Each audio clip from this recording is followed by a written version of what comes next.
आपके लिए लेकर आई हूँ बहुत ही जरूरी, बहुत ही इंपॉर्टेंट टॉपिक। जी हाँ दोस्तों, आज मैं आपके लिए लेकर आई हूँ क्लास 12 फिजिक्स के पेपर के डिस्कशन के बारे में। तो सबसे पहले आप सभी को wish you a very very very happy new year. आप सभी का ये साल काफी खुशहाल रहे, आप सभी स्वस्थ रहे। चलिए इसी के साथ हम शुरू करते हैं हमारा डिस्कशन क्लास 12 फिजिक्स के बारे में।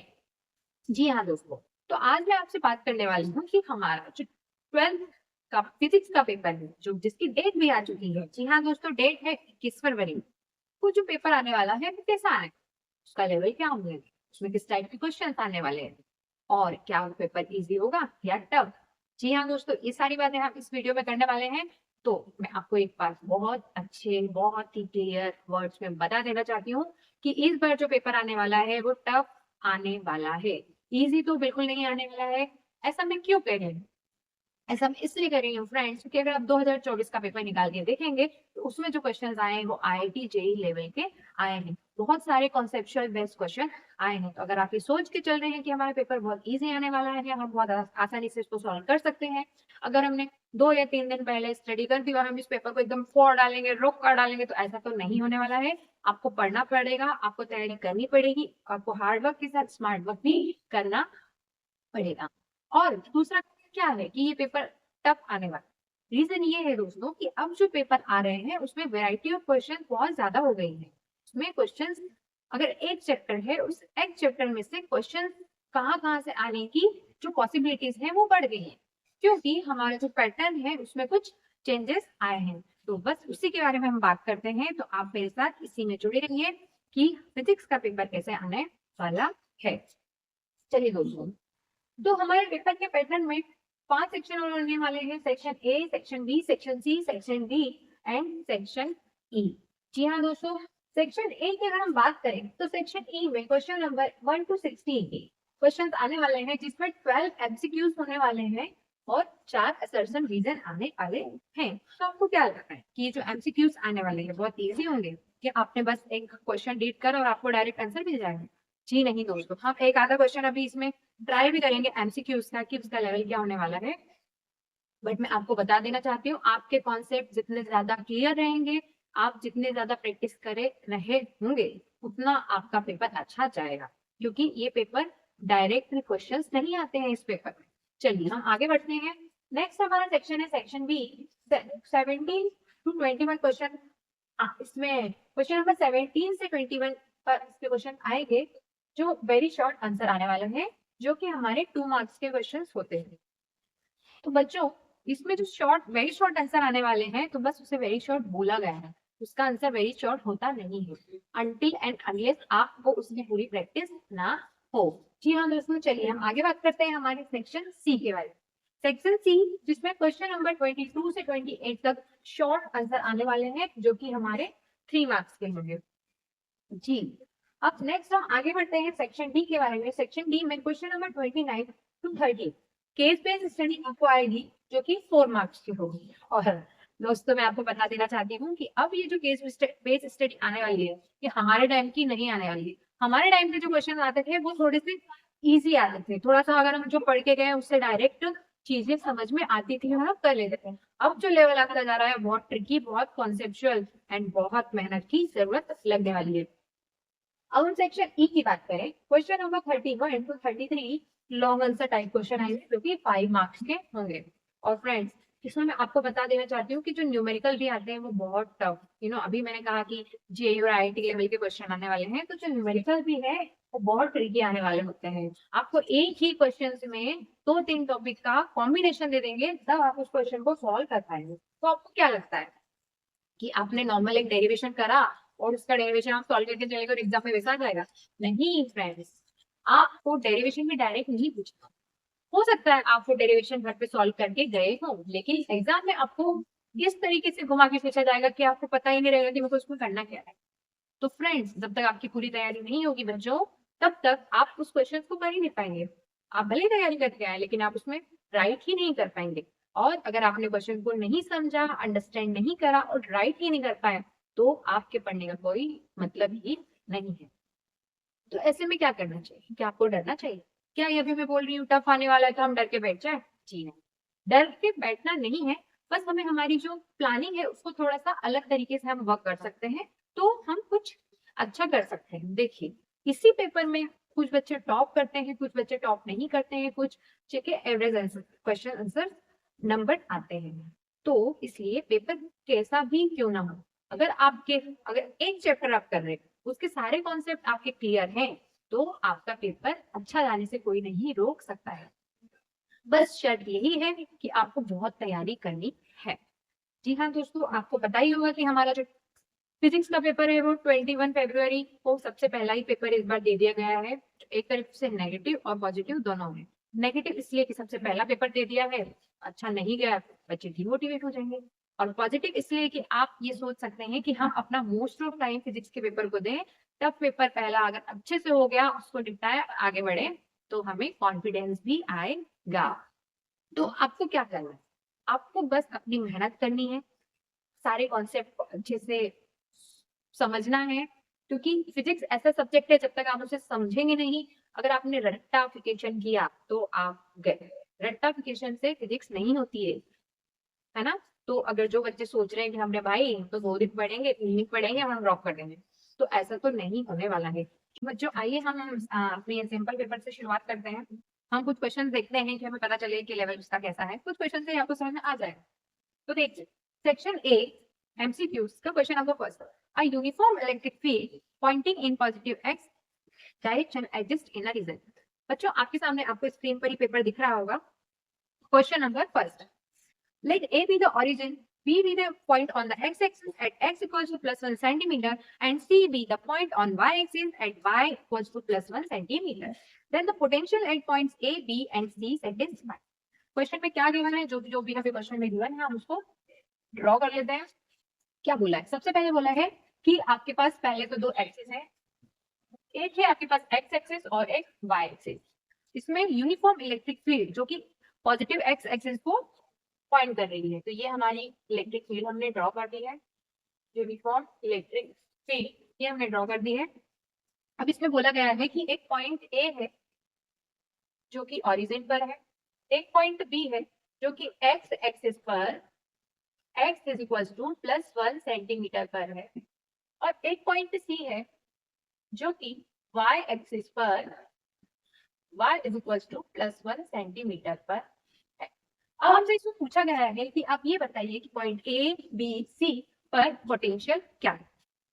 तो देखिए, सबसे पहले आपको ये पता होगा कि अगर हम इन द डायरेक्शन ऑफ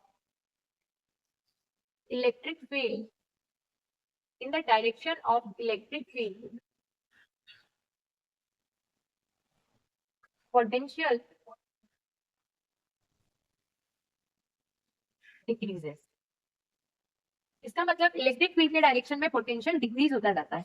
इसका मतलब अगर ये पॉइंट यहाँ पर बी है, ए है, तो ए में जो पोटेंशियल होगा वो काफी हाई होगा, और हम जैसे इसमें इस डायरेक्शन में बढ़ते जाएंगे तो बी पर जो पोटेंशियल होगा वो डिक्रीज होता जाएगा। इट मीन्स पॉइंट बी पर जो हमारा पोटेंशियल होगा वो डिक्रीज हो जाएगा, और पॉइंट ए पर जो पोटेंशियल होगा वो ज्यादा हो जाएगा। इसी के साथ हमको एक इक्वेशन मिलेगी। अब आगे दूसरी चीज आपको पता होगी कि अगर हम in the direction of perpendicular of the electric field in the direction of perpendicular of electric field, potential does not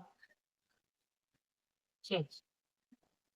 electric field के परपेंडिकुलर डायरेक्शन में पोटेंशियल चेंज नहीं होता, वो कांस्टेंट ही रहेगा।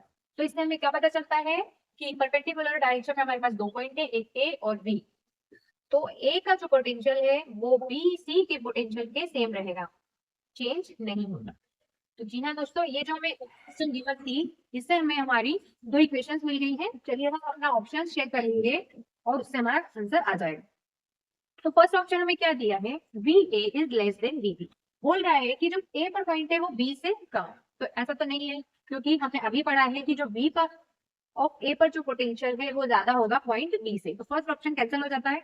Option B, B A is greater than B B. जी हाँ दोस्तों, B ए जो बी बी से ज्यादा होगा, तो इसलिए हमारा जो पॉइंट बी है वो सही हो जाएगा। सी और डी आप चेक कर लेंगे, बी ए लेस देन बी सी और बी ए ग्रेटर देन बी सी नहीं होगा, क्योंकि बी ए ना तो बी सी से ज्यादा है ना ही कम है। हाँ, चलिए बच्चों अब क्वेश्चन नंबर 2 की बात कर लेते हैं। A conducting wire connects two charged conducting spheres of radii r1 and r2 such that they attain equilibrium with respect to each other.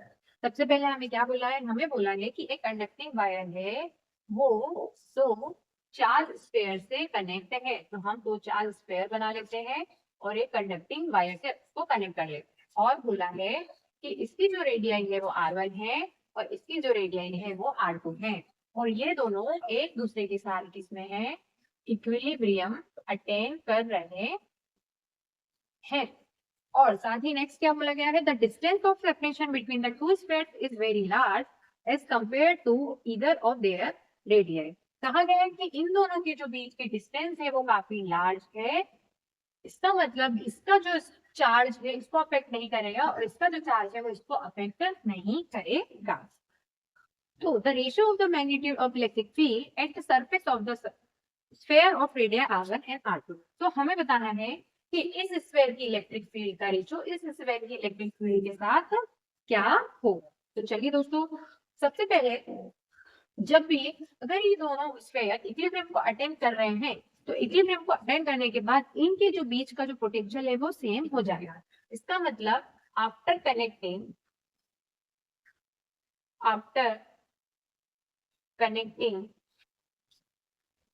potential will be the same, which means V1 equals to V। और बच्चों आपको पता ही होगा कि surface पे जो potential होता है उसका फॉर्मूला क्या होता है, उसका फॉर्मूला होता है के क्यू अपॉन आर। तो स्क्वायर 1 के लिए पोटेंशियल हमारा हो जाएगा के क्यू 1 अपॉन r1 और 2 के लिए हो जाएगा के क्यू 2 अपॉन r2। इधर हम के से के कैंसिल कर देंगे तो हमारे पास इक्वेशन क्या बनेगी, KQ2 is equals KQ1 upon KQ2, Q1 upon Q2 is equals to R1 upon R2। इसको हम दे देंगे इक्वेशन 1। अब हमें तो इलेक्ट्रिक फील्ड फाइंड करनी है इन दोनों स्फीयर्स की और उनका रेशियो फाइंड करना है। सो फ्रेंड्स, इलेक्ट्रिक फील्ड क्या होती है, इलेक्ट्रिक फील्ड का फॉर्मूला होता है KQ बाय R स्क्वायर, और इसका रेशियो दोनों स्फीयर्स के लिए क्या हो जाएगा, E1 अपॉन E2। तो E1 क्या हो जाएगा हमारा, E1 हो जाएगा के Q1 अपॉन R1 का स्क्वायर अपॉन के Q2 अपॉन R2 का स्क्वायर। के से के कैंसिल हो जाएगा और हमारे पास इक्वेशन अब इस फॉर्म में बन जाएगी के Q1 अपॉन के Q2 इंटू R2 का स्क्वायर अपॉन R1 का स्क्वायर। और बच्चों अभी हमने इक्वेशन 1 से देखो क्या निकाला है कि जो Q1 बाई Q2 है वो R1 अपॉन R2 के इक्वल है, तो हम इसके प्लेस पर R1 अपॉन R2 पुट कर देंगे तो हमारी वैल्यू क्या आ जाएगी, R1 upon R2 into R2 का स्क्वायर अपॉन R1 का स्क्वायर। अब क्या करेंगे हम, एक R2 से एक R2 कैंसिल, एक R1 से एक R1 कैंसिल, हमारे पास क्या आ गया R2 अपॉन R1। तो हमारी इलेक्ट्रिक फील्ड का रेशियो क्या आ गया उसकी रेडियाई का, R2 अपॉन R1। तो चलिए हम ऑप्शन चेक कर लेते हैं। ऑप्शन फर्स्ट दिया है R1 upon R2 which is wrong, R2 upon R1 दिया, this is the right answer R2 upon R1। तो फ्रेंड्स आप देख रहे हैं कि क्वेश्चन का लेवल क्या आ रहा है, क्या डायरेक्ट पूछा जा रहा है, हमें सॉल्व करना पड़ेगा, कॉन्सेप्ट लगाने पड़ेंगे, तब जाकर हमारे क्वेश्चन सॉल्व होंगे। और इसी टाइप के क्वेश्चंस काफी ज्यादा दिए गए हैं। चलिए हम और आगे बढ़ते हैं और इसका नेक्स्ट क्वेश्चन सॉल्व करते हैं। क्वेश्चन तो चलिए फ्रेंड एक और एक ऐसे क्वेश्चन की तरफ बढ़ रहे हैं जो कि है तो एमसीक्यू, जिसका आप देखें कि कितना घुमावदार क्वेश्चन है और उसका लेवल हिस्सा है और वो भी एमसीक्यूज में 1 होते हैं। तो क्वेश्चन नंबर 5 है हमारा, the capacitor consist of two parallel plate with an area of cross section of 0.001 meter square. हमें पहले जो गिवन है हम उसे ड्रॉ कर लेते हैं। हमें दो पैरेलल प्लेट कैपेसिटर दिए हैं जिनका एरिया हमें गिवन है 0.0001 metre square, separated by a distance of 0.001 metre. इन दोनों के बीच की जो डिस्टेंस है वो हमें गिवन है 0.0001 मीटर। अब वो बोल रहे हैं if the voltage across the plates varies at the rate of 10 to the power 8 volt पर सेकेंड। देखिए बच्चों, आपको यूनिट से पता चल जाएगा कि हमें क्या बोल रहा है, वोल्ट पर सेकेंड। उसका मतलब change in voltage with respect to time. तो हमें क्या गिवन है, change in voltage with respect to time, which is dv upon dt is equals to 10 to the power 8 v by s। Then the value of displacement current through the capacitor। तो हमें बताना है कि इस capacitor के through जो displacement current है वो कितना फ्लो हो रहा है। तो आप सभी को पता होगा डिस्प्लेसमेंट करंट का फॉर्मूला क्या होता है।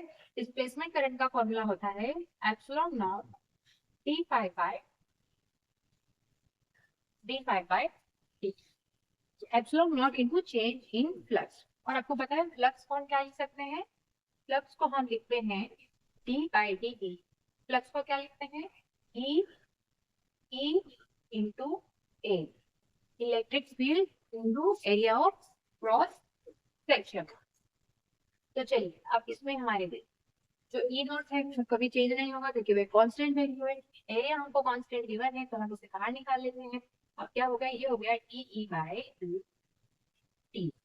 अब आपको पता है इलेक्ट्रिक फील्ड को हम क्या लिख सकते हैं, इलेक्ट्रिक फील्ड को हम लिखते हैं वी बाय आर, मतलब change in potential with potential का रेशियो उसके डिस्टेंस के साथ। तो हमें यहाँ पे डिस्टेंस क्या गिवन है डी, तो हम यहाँ पर ई को क्या लिख सकते हैं, D by D T V by. अब देखिए डी भी हमें गिवन जो कि कांस्टेंट है, तो क्या हो जाएगा E naught K by D is equals to D V by. तो देखिए फिर अब हमें हमारे पास एक इक्वेशन आ गई है। इस इक्वेशन में हमारी भी सारी वैल्यू से हम हमको पुट कर देंगे तो हमारा आंसर आ जाए। एप्सिलॉन नॉट की वैल्यू आपको पता है क्वेश्चन पेपर में ही ऑलरेडी गिवन होती है। एप्सिलॉन नॉट की वैल्यू होती है 8.854 इंटू 10 टू द पावर -12। उसके बाद एरिया, एरिया की वैल्यू हमें गिवन है 0.001 and then dv by dt। dv by dt की वैल्यू क्या गिवन है 10 to the power 8 upon d, distance हमें गिवन है 0.0001। अब हम इससे सॉल्व कर लेंगे। तो देखिए इजी वे में सॉल्व करने के लिए क्या होगा, अगर हम इधर का पॉइंट हटाएंगे तो ऊपर हम कितने जीरोस लगा देंगे। देखिए इसको हम आगे सॉल्व कर देते हैं 8.854 into 10 to the power -12 into 0.001 into 10 to the power 8 upon 0.0001। ये वाला हमने पॉइंट हटाया, ऊपर कितने आ जाएगी 1 0 0 एंड 0। इस पॉइंट अगर हमने हटाया तो क्या हो जाएगा 1 0 0 एंड 0। इट मीन्स अब ये तो 1 1 बन गया, अब हमारा क्या कैंसिल हो गया, 0 से 0 से 0 से 0 0 हम कैंसिल कर देंगे। तो अब हमारी इक्वेशन क्या बचेगी 8.854 into 10 to the power -12 into 10 to the power 8 into 10 to the power 1। जब हम इसको सॉल्व करेंगे तो 8 + 1 9, 12 में से 9 गया तो कितना बचा 8.854 इंटू 10 टू द पावर कितना बचा। इसमें हमारा जो ऑप्शन है इसमें ऑप्शन चेक कर लेते हैं 10 टू द पावर -3 -4। तो ये हमारा आंसर हो जाएगा। और क्योंकि हमने करंट निकाला है और करंट की यूनिट होती है एम्पियर, सो हमारा आंसर क्या हो जाएगा 8.854 इंटू 10 टू द पावर -4। तो देखिए दोस्तों इस क्वेश्चन को देखकर आपको समझ में आ रहा है कि हमारे पेपर का लेवल क्या होने वाला है। एक छोटे से क्वेश्चन को पहला में जो गिवन है उससे हमें फ्लक्स निकालना पड़ा, फिर उसमें वैल्यू पुट करनी पड़ी एंड देन सॉल्व आउट करके 1 मार्क के एमसीक्यू के लिए हमें कितना सॉल्व करना पड़ेगा, तब जाकर हमारा आंसर आएगा। तो बच्चों हम अब एक assertion reason का भी एक क्वेश्चन कर लेते हैं। Question number 14, assertion A, in a hydrogen atom there is only one electron but its emission spectrum shows many lines. Reason, in a given sample of hydrogen there are many atoms each containing one electron, hence many electrons in different atoms may be in a different orbits, so many transition from higher to lower orbits are possible. चलिए हम इसको एक बार solve करके देखते हैं assertion और reason। Question number 4, हमें क्या बोलना है कि जो हाइड्रोजन एटम है वो उसमें सिर्फ एक ही एटम होता है लेकिन वो काफी सारे ट्रांजिशन शो करता है। तो हमें बताना है कि क्या हमारा असर्शन और रीजन सही है या नहीं। तो असर्शन देखिए, अगर हम इसकी बात करें तो अगर हमारा हाइड्रोजन है, बीच में न्यूक्लियस है और इसके अलग अलग ऑर्बिट बना लेते हैं। एक ऑर्बिट सेकेंड ऑर्बिट,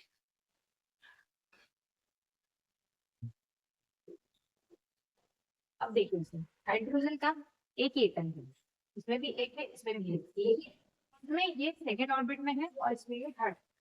अब चलिए सेकेंड ऑर्बिट में से अपना ट्रांजिशन करेगा, इसमें होगा फर्स्ट ऑर्बिट में, तो ये एक अपना अलग एक स्पेक्ट्रम शो करेगा। और जब ये थर्ड से डायरेक्ट फर्स्ट में ट्रांजिशन करेगा तो ये अपना एक अलग स्पेक्ट्रा लाइन शो करेगा। ऐसे ही सिमिलरली किसी भी ऑर्बिट से जब वो ट्रांजिशन करेगा तो वो अपना अलग स्पेक्ट्रा शो करेगा। इसका मतलब असर्शन इज राइट कि हाइड्रोजन एटम में से एक ही एटम होता है बट इस स्पेक्ट्रम शोज मेनी लाइंस, तो वो काफी सारी लाइंस को शो करता है। रीजन भी इसका सही है, क्यों? क्योंकि उसके जो ऑर्बिट्स होते हैं वो अलग अलग होते हैं और जब भी वो डिफरेंट ऑर्बिट से ट्रांजिशन करेगा तो मेनी लाइंस को शो कर सकता है। इसका मतलब जो हमारा असर्शन है वो राइट है और हमारा जो रीजन है वो भी राइट है, और जो रीजन है वो असर्शन का करेक्ट एक्सप्लेनेशन देता है। तो देख रहे हो फ्रेंड्स, असर्शन रीजन भी आपको डायरेक्ट नहीं पूछ रहे हैं, इसमें भी आपको थॉट प्रोसेस लगाना पड़ेगा, आपका कॉन्सेप्ट आपको यूज करना पड़ेगा। आप इजीली इसको नहीं कर पाए के, तो बस आप अपनी तैयारी इस लेवल के हिसाब से तैयारी स्टार्ट कर दीजिए और भी आप पूरा इस सैंपल पेपर को एक बार पूरा जरूर सॉल्व करें, इससे आपको पेपर का पैटर्न पता चलेगा। और फ्रेंड ऑल्सो कि जब तक आप 3 घंटे के इस पेपर को सॉल्व नहीं करेंगे, आप प्लीज एक वॉच लगाइए, टाइम लगाइए और पूरे 3 घंटे में उसको सॉल्व करने बैठिए। उसके बाद आपको पता चलेगा कि आपको कितना आता है, आप एक क्वेश्चन में कितना टाइम लगाते हैं, किस क्वेश्चन में कितना टाइम देना चाहिए, किस क्वेश्चन में कितना टाइम नहीं देना चाहिए और कौन सा पार्ट हम पहले करें। इसके लिए बहुत प्रैक्टिस की नीड है। तो आप इसी के साथ आपको ये समझ में आ गया होगा कि हमारे पेपर में, फिजिक्स के पेपर में डायरेक्ट क्वेश्चन नहीं पूछे जाते हैं और इसमें जो डेरिवेशन भी आपसे पूछे जाते हैं वो भी बहुत घुमा घुमा के पूछे जाते हैं। तो अगर आप डेरिवेशन की कॉन्सेप्ट की प्रिपरेशन कर रहे हैं तो बहुत अच्छे से कीजिए और बहुत सारे पीवाईक्यूज की प्रिपरेशन कर लीजिए, तभी जाकर आपसे 2025 का पेपर बहुत अच्छे से अटेम्प्ट हो पाएगा।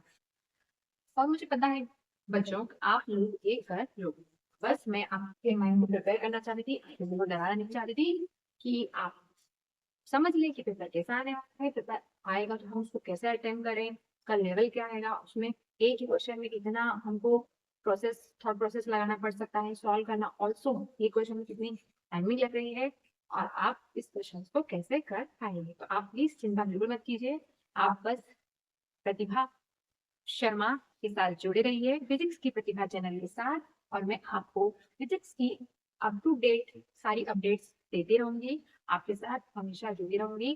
Thank you so much.